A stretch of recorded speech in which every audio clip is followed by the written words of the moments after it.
Hello বন্ধুরা, শামীমের রান্নাঘরে আবারও একটা ভিডিও তোমাদের সামনে নিয়ে চলে এসেছি। আজকে আমি তোমাদের দেখাবো পকোড়া, আলু কুমড়োর পকোড়া। আলু কুমড়োর পকোড়া করতে গেলে দেখো এখানে আমি আলু, কাঁচা লঙ্কা, কুমড়ো, পেঁয়াজ কুচো নিয়ে নিয়েছি। আর এইখানে আমার কিছু মশলা আছে। আমি প্রথমে এইগুলোর সাথে আমি নুন দেবো, সাদা জিরে দেবো, লঙ্কা গুঁড়ো দেবো, হলুদ গুঁড়ো দেবো, জিরে গুঁড়ো দেবো, আর একটু আদা রসুন বাটা দেবো। এটা সব আমি একসাথে মেখে নেব। এই দেখো বন্ধুরা, আমার সব উপকরণ একসাথে মাখা হয়ে গেছে। আর রেস্টের জন্য আমি 5 মিনিট রেখে দিয়েছিলাম। এরপর এখানে আমি এবার দেবো সাদা তিল, অ্যারারুট বা চালের গুঁড়ো আমার কাছে নেই, আমি অ্যারারুটই দিয়েছি। আর এখানে হাফ বাটি বেসন।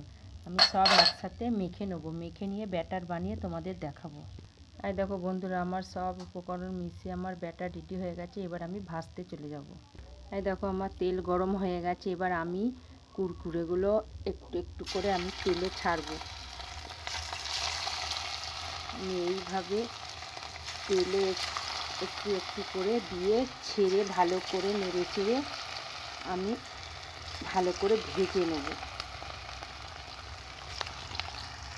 এই দেখো কুরকুরেগুলো আমার লাল লাল করে ভাজা হয়ে গেছে। এবার আমি তুলে নেব। তুলে নিয়ে তোমাদের আমি দেখাচ্ছি। বন্ধুরা, বাড়িতে ভিডিওটা পুরো দেখে বাড়িতে বানিয়ে খেয়ে দেখবে কেমন হয়েছে। ভালো লাগলে লাইক, কমেন্ট, শেয়ার করবে। এই দেখো আমার পুরো কুরকুরে পুরো রেডি হয়ে গেছে।